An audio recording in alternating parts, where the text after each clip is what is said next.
இது நல்லா மேக்னெட் ஆகட்டும். இது ஒரு 1/2 hour நல்லா ஊறட்டும். சரிங்களா? இந்த கனவா மீன் குழம்புக்கு தேவையானது என்னென்னு பார்த்துக்கலாமா? ஆல்ரெடி நம்ம மசாலா போட்டு ஊற வச்சுருந்தோம். அதுக்கு இஞ்சி பூண்டு பேஸ்ட்டு, வெங்காயம், தாளிக்கிறதுக்கு பட்டை, லவங்கம், ஏலக்காய், பிரிஞ்சலை, கொஞ்சம் சோம்பு, 2 தக்காளி, 2 வெங்காயம், ஒரு 5-6 பச்சை மிளகா, கொஞ்சம் கொத்தமல்லி. சரிங்களா? இதை எப்படி பண்ணலான்னு பார்க்கலாமா? ஒரு சில பொருள் அரைச்சிக்கலாம்.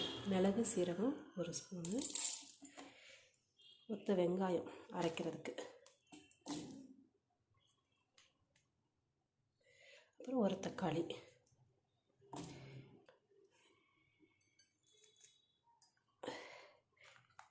நம்ம 2 பச்சை மிளகா இதில் அரைக்க போட்டுடலாம். இதை அரைச்சிட்டு வந்துடலாம். இந்த அளவுக்கு பேஸ்ட்டாக அரைச்சிக்கணும். சரிங்களா? இப்போ நம்ம தாளிக்கலாம். சரி,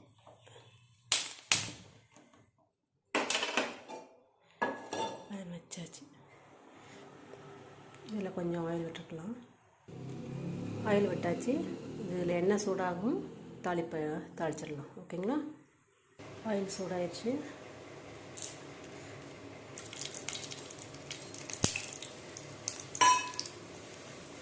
ஆனியன் சேர்த்துடலாம். ஆனியன் நல்லா வதங்கணும். நல்லா ப்ரௌன் கலராக வந்ததுக்கப்புறம் நம்ம டொமேட்டோ ஆட் பண்ணிக்கலாம். பாருங்கள், கொஞ்சம் பிங்கிஷாக வந்துருக்குது. இன்னும் கொஞ்சம் ப்ரௌன் ஆகணும்.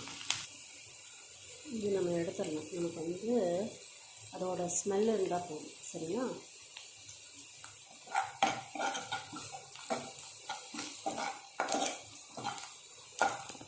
இந்த அளவுக்கு ப்ரௌன் ஆனதுக்கப்புறம் நம்ம டொமேட்டோ சேர்த்துக்கலாம். இது நல்லா பேஸ்ட்டாக நமக்கு ஆனதுக்கப்புறம் நம்ம இஞ்சி பூண்டு பேஸ்ட்டும் அரைச்ச விழுதையும் கலந்துக்கலாம்.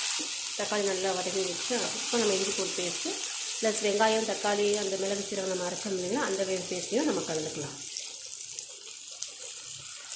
பூண்டு பேஸ்ட்டு, இஞ்சி பூண்டு பேஸ்ட் ராவா அந்த ஸ்மெல் பார்த்தீங்கன்னா அது போனதுக்கப்புறம் நம்ம தக்காளி, வெங்காயம், மிளகு, சீரகத்தை மிக்ஸ் பண்ணிக்கலாம். இப்போ நம்ம கலந்துக்கலாம்.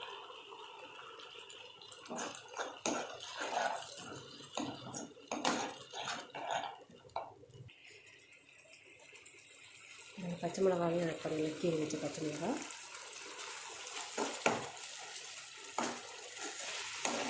நல்லா கொஞ்சம் லைட்டாக ஒரு 5 நிமிஷம் நல்லா வதங்கணும்.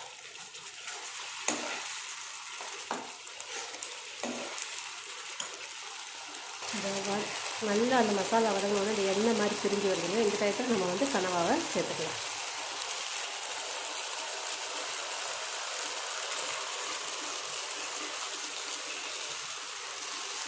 கனவாவை சேர்த்தாச்சு இல்லைங்கன்னா இது நல்லா ஒன்றோட கிளறி வச்சுருங்க.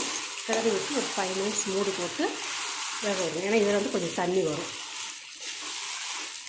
அந்த தண்ணியெல்லாம் சுண்ட மாதிரி நம்ம வேக வச்சு அதுக்கப்புறம் நமக்கு வேணும்னா தண்ணி சேர்த்துக்கலாம். இல்லை கெட்டியாக அப்படியே வைக்கணும்னா உப்பு ஆனால் லாஸ்ட்டில் பார்த்துக்கணும். ஓகேங்களா?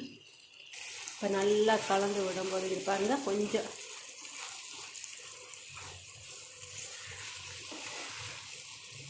இப்போ இதை ஒரு மூடி போட்டு வேக வைக்கணும்.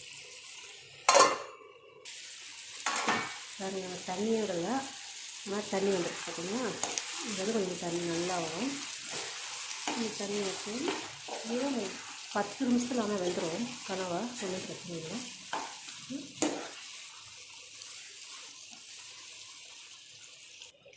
பாருங்கள், நம்ம தண்ணி எதுவும் ஊற்றலை. ஆனால் பாருங்கள் எவ்வளோ தண்ணி வந்துருக்குதுன்ட்டு. இது கொஞ்சம் நல்லா வற்றினதுக்கப்புறம் நமக்கு வேணும்னா தண்ணி ஊற்றிக்கலாம், இல்லை அப்படியே கெட்டியாக நம்ம யூஸ் பண்ணிக்கலாம். லாஸ்ட்டில் கொத்தமல்லி, கருவேப்பிலை தூவி இறக்கிடலாம். பார்க்கலாமா? பாருங்கள், இந்த அளவுக்கு எங்களுக்கு தேவையான அளவு கிரேவி. உங்களுக்கு எப்படி வேணுமோ அந்த ஃபார்மேட்டில் வச்சுக்கோங்க. சரிங்களா? இப்போ லாஸ்ட்டில் நம்ம கொத்தமல்லி, கருவேப்பிலை ஆட் பண்ணிடலாம். கொத்தமல்லி, கருவேப்பிலை ஆட் பண்ணி ஒரே ஒரு நிமிஷம் தான் கொதிக்க வச்சு சுவையான கனவா மீன் குழம்பு கிரேவி ரெடி.